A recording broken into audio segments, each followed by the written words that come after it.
unang panahon, may isang babaeng sabik na sabik magkaroon ng anak.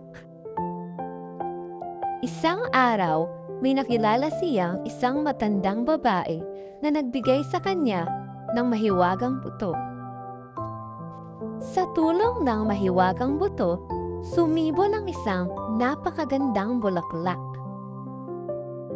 Nang bumukas ang mga talulod nito, lumabas ang isang napakaliit na dalagita. Kasing laki lang siya ng hindalaki, kaya naman tinawag siyang Thumbelina.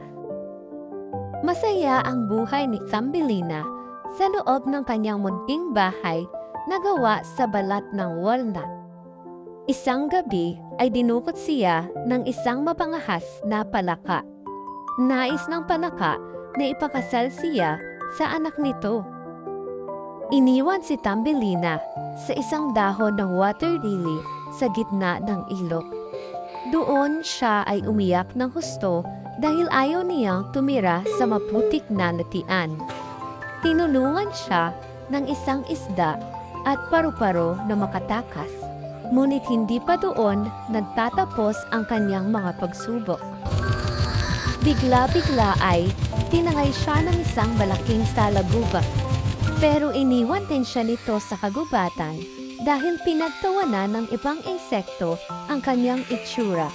Para sa kanila, siya ay kakaiba. Dumating ang malupit na taglamig. Sa gitna ng ginaw at gutom, nakatagpo si Thumbelina ng kanlungan sa tahanan ng isang daga sa bukid. Mabait ang daga, ngunit may plano rin ito. Nais niyang ipakasal si Thumbelina sa kapitbahay nilang talpa na nakatira sa madilim na ilalim ng lupa. Habang naghahanda sa kasal na hindi niya gusto, nakatagpo si Thumbelina ng isang nangihinang ibon sa isa sa mga lagusan ng talpa. Sa halip na pabayaan, buong puso niyang inalagaan ng ibon, binalot ng bulak, at pinakain hanggang sa muling lumakas at makalipad ito palayo.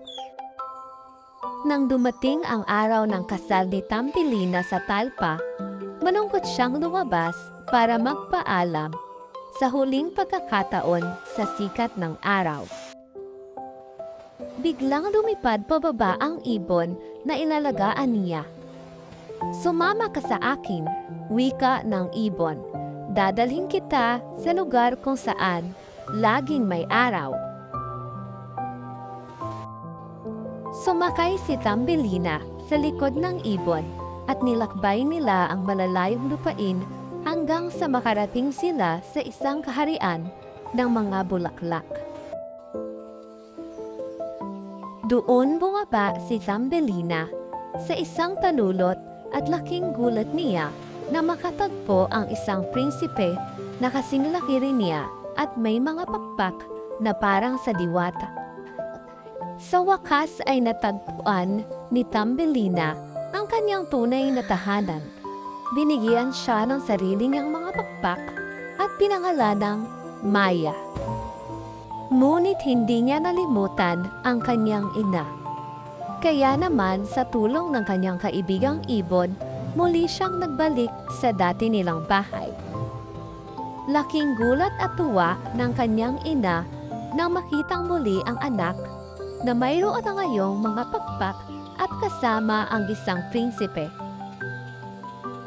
Mula noon, pinili ni Thumbelina at ng kanyang prinsipe na manirahan sa hardin ng kanyang ina kung saan ang bawat bulaklak ay naging tahanan ng kaligayahan para sa kanilang lahat.